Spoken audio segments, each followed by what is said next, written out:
And we are back on the chosen baseball journey with the one and only Kareem Garcia, Jonathan A. Cohen, author of the book, The Bible 3.0, available Barnes& Noble, Amazon. Grab your copy. If you see me on the street, I will autograph it. I know if you meet Kareem, he will sign as well. Yes, sir. So I promised you, I know he's in anticipation. He's had to wait a week for this because I told Kareem, we're talking last week and we were covering off Randy Rosarena. And I said, I got a guy that attracts even more heat. This guy, you love him or you hate him.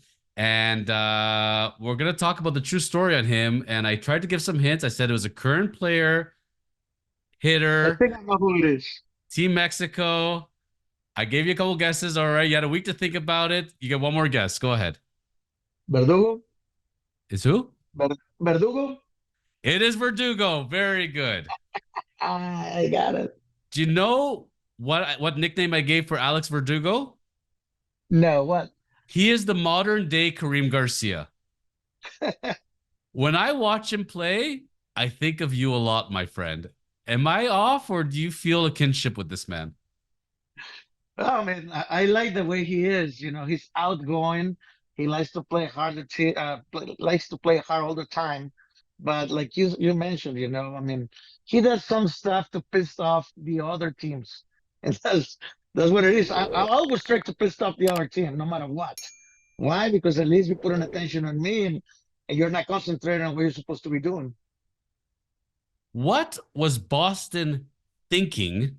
How, first of all, there's the rivalry with the Yankees. I mean, this is obvious since the days of Babe Ruth, and there's been very few trades between his teams. And both of them need to come up. Obviously, they got a lot of work to do because you got Baltimore, you got Tampa, who are leading the division, you got the Jays, who are right in there. So you got, and the Yankees and the Red Sox should be the dominant ones. The Red Sox go and take a heart and soul guy, and they hand deliver him to the Yankees. And people are saying, "Wow, good thing Boston got rid of him. He's a headache. New York's gonna hate him." I think New York's gonna love this guy. I think this guy is going to be the modern day Nick Swisher, and this guy is going to be Yankees fans' number one guy. What do you think? I think that first of all, it's a great trade for him. The short porch in right field for him, as a pull hitter, he's going to hit a tons of home runs. All depends on the playing time that they give him. And if he understands his roles on the Yankees, he's going to have a lot of success. And like you mentioned it, in New York, they love you, they hate you. If you're doing good, they're all going to clap and be with you. But if you're doing bad, you can ask Stanton when he's doing really bad. They would you no matter what. They don't care how much money you make. You have to perform. That's a big stage. New York is not easy to play. Only a few guys can actually say, I play here and the people actually like me. So it's going to be very interesting. I think he's going to do really well. It's just that he has to adjust to his role. I am shocked that there were 29 other teams that didn't jump at the chance to acquire this guy. I mean, I just think to me, he's very, very underrated. I think he's a guy you just put in your lineup every single day. You know he's going to come to play. He's ultra focused. He's intense. The way he's in the batter's box, the way he runs in the bases, how he is in the field. I love watching him in WBC. His teammates loved him. I loved how he shaved his beard right away and endured himself to the Yankees fans. And he said, "I'm ready to go." I think this is a guy that's going to come to spring training with a chip on his shoulder and something to prove. And remember, this is the guy that was the centerpiece of the Mookie Betts deal. You think about Mookie Betts and the season Mookie Betts had, and Boston hand delivers him. They get back talent, and what do? They hand deliver that as well. So I think there's a reason with Boston. You're seeing, Chris Sale just got traded. I like that deal. I think Grissom is going to be a great guy for them long term as far as a positional wise. Because Atlanta, when you have so much talent, sometimes you can't play everybody, and there's no point in having a guy sitting and rotting on the bench. You might as well go and use him. With the Yankees and the season they had, I think as long as Verdugo comes in, plays hard, I think there's a full-time spot available for him. That's where I'm seeing it going for him. Yes, I mean, I think he's going to have every opportunity to show them, that he can play in every day over there. But again, Yankees is not a very patient team. Either you perform right away or they're gonna find a role for you. I mean, this is the reality of a team like that, like the Yankees or Boston or the Dodgers. They're gonna give you the first month to show them what you can do. And if you start hot from the beginning, they're gonna let you play through the whole year. But if you're not start hard the first month, you don't have the $300 million contract like Stanton or like Judge or those guys. They're gonna sit with you and tell you. I mean, you might gonna have to step back, but like you mentioned, he has a chip on his shoulder. He has to show the team, the people in Boston, that they're missing out on him, and the way that he is outgoing and he is a free spirit player, which I like him. Some people will hate him, but like I say, I like him. Is going to be a good thing for him. I mean, the Stanton contract, I hate to say it was a disaster from day one. I've seen reports on him. He's lost a lot of weight. So he's coming in not to hit as much power, but to stay healthy. A non jacked Stanton not hitting 30, 40, 50 bombs could be an issue in New York, and that's where Judge, I love Judge. I love watching him. It's a great fit, but I said that contract is probably not going to end well. When you sign for 10 years, if you come to years 7, 8, 9, 10, and you're injured, you're not playing as much, you're not hitting 50 home runs every year, Yankees fans will tell you about it. Absolutely, but again, I mean, they all do the research. The Yankees always do it in every other team. If they sign you for 10 years, they're actually looking for you for seven good ones. The other three, insurance can pay for them. You know what I'm saying? Take them off the books. But they're looking for seven good ones and a reason to the fans to see that they're doing something on a long run for the players they love.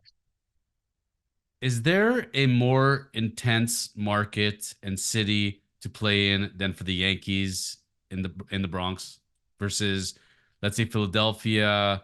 People bring that example up a lot. Dodgers. To me, I think having been to Yankee Stadium, the fans are nuts with every single pitch. They're right into it. They're the most knowledgeable sports fans on sports radio. They know every statistic of every single player. What is your estimation? Is there a harder place to play than with the Yankees at home? Yeah, I get the opportunity to play with the Yankees, the Dodgers, a few other teams in the major leagues, seven to be exact. But I mean, other than the Yankees, in LA, people get there on the third inning. They usually get late. They're coming late to the game. They're not showing up for the first pitch. The first pitch, you might see 25,000 people. By the third inning, it's a full stadium, packed. Yankees, before as soon as they open the gates at 6 o'clock, they're all in. They're watching batting practice. They're watching the players. They are right there. I don't think there any other team or any other fans more intense as the Yankees, like you mentioned. I went to a Yankees Red Sox game. I remember this was back in 2019. I showed up an hour and a half before the game. There were lineups around the street and it felt like a World Series atmosphere. And it was June. It was unbelievable. I believe it was June or July, and it was intense. And it was intense just being outside the stadium, and you get that feeling. And then when you walk into that stadium and you look at the grass, it's another world. And that's where I would say, if I was a baseball player and I had the opportunity to put on the pinstripes, I would jump at it. I feel like every player, if they love baseball, they got to play for the Yankees at least once in their career. Absolutely. That's unbelievable. Not too many players get the opportunity to play for the Yankees, but if you had the opportunity, that's incredible. And now Verdugo Alex is getting the opportunity to play for both teams. The other one, another Mexican that I remember was Alfredo Aceves. He played for Boston, win a World Series, and then I went to play for the Yankees too. He didn't end up very well with the Yankees, but at least he was there. I played for both teams. If I was Verdugo, okay, so I'm Verdugo now. So I'm pulling out the chain, right? So now I'm Verdugo. But I would take this as a giant slap in the face because to me, if the Red Sox really valued me and said, you know what, I don't want to play against this guy and I'm worried, I want to trade him to the National League. I want to get him away. I want to get him to the West Coast. but they put him with their biggest rival and saying, "Hey, you know what? We're not worried. We'll play you 10 times a year, 20 times a year. It's okay." To me, that would give me even more motivation. Would I be right on that? Absolutely, because like you said, they're gonna play 19 times against their own division. So you play 19 times against the Boston Red Sox. I would put the big chain with a NY in the middle, and then every time I go back, it's go like this, so it goes. You can see it moving aside. Guarantee you, every single game he's going to play against the Red Sox, he's going to hit 400. This guy is going to be on for sure. And I was shocked because, sitting here in Toronto, I'm thinking, why would the Jays not jump on this guy? Why not everybody? And something to me, I feel like, and I want to be unfair to Arozarena, but to me, Arozarena is way more of a showboater. He's more outgoing. Why does Arozarena get a free pass and Verdugo doesn't? I don't get it. I really don't know. I mean, both of the guys are really outgoing. They're very friendly.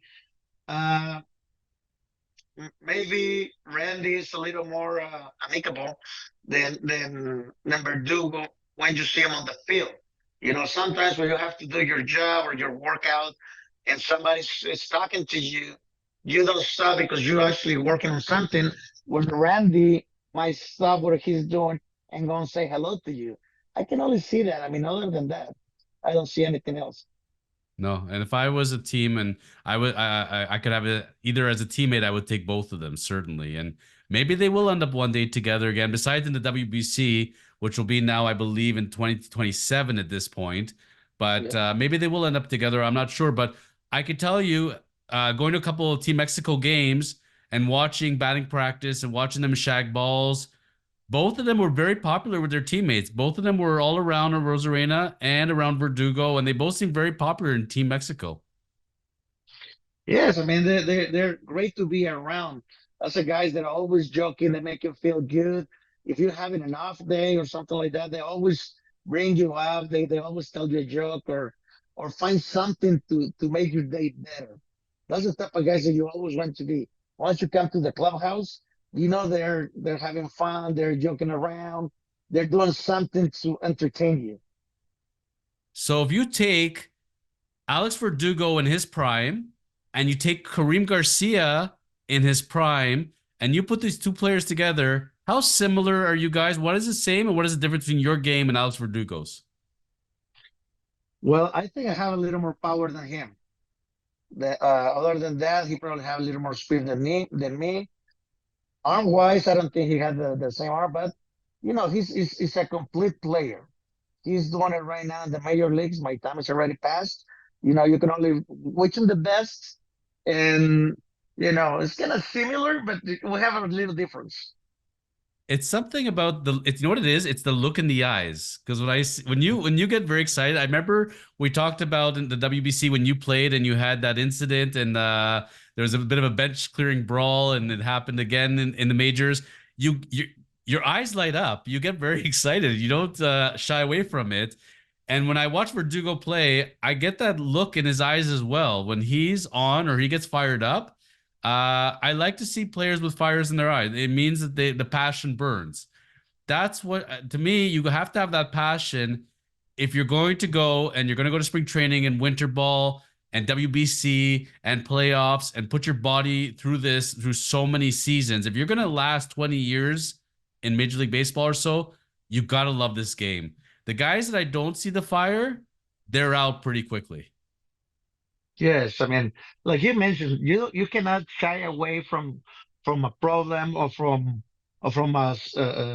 whatever throws you during the game. Even if it's not a fight or if it's just a close speech or something, someone says something to you. I always look for those moments, and I enjoy them actually, and I'm sure the Verdugo does the same thing.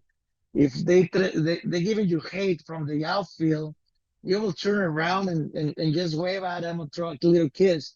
You will piss them off even more. And I love when they start yelling at me because that makes me feel good, even when I was heated. So I'm sure he does the same thing too. Folks, send in your comments, your questions, hit the subscribe button for Kareem Garcia on the Chosen Baseball Journey and find out any questions from his playing days and things you'd like to know, certainly. And we'll be bringing up different topics throughout the weeks as far as his career goes and his experiences, plus modern day baseball. And today's episode was about Alex Verdugo and where to expect things are going to happen for him with the Yankees. So I got to ask you, I'm going to sum up the way we did last week. If you're now his agent, his hitting coach, his bench coach, his best friend, Alex Verdugo sits down with you and says, Kareem, 2024 season's coming up. I'm heading to spring training. What advice could you have for me? What advice would you give to Alex Verdugo? To Alex Verdugo, same thing. You always have to be patient, but he has to be a little more as a spread hitter, especially in Yankee Stadium, because they're not going to pitch inside to a lefty, knowing that you have a short porch. You have to stay the middle the other way, try to hit more line drives, stay within yourself, and try to work your hands shortstop, left center field. That way, you're not only going to hit for average, but they're going to have to make the pitches come into you so you can actually get yours in, your hats in to get your home runs. Yankees have had some hitting issues over the last couple of seasons. That's been unfortunate, and they've had injuries, they've had turnover. I gotta say, if there's a guy who knows about playing Yankee Stadium, it's Kareem Garcia. So Yankees, give a call. He may be able to help turn around some of your players because he knows what he's talking about. Kareem, I appreciate you sharing your wisdom and knowledge with us as the fans. And really excited about the upcoming 2024 season as we're heading into spring training. Hopefully, by the time spring training starts, some of these free agents will actually have signed. And I think it'll be a very interesting season. I don't know if the Rangers are going to be able to repeat or not, but I'm going to hold off on any predictions for the playoffs until we're into spring training because I got to know the last pieces of who's going to sign where and who's healthy. So that'll come up in the following weeks, but it should be a very interesting season coming up. All right. Thank you again. Thank you, folks. That's been Kareem, Jonathan, Chosen Baseball Journey. We'll see you back next week.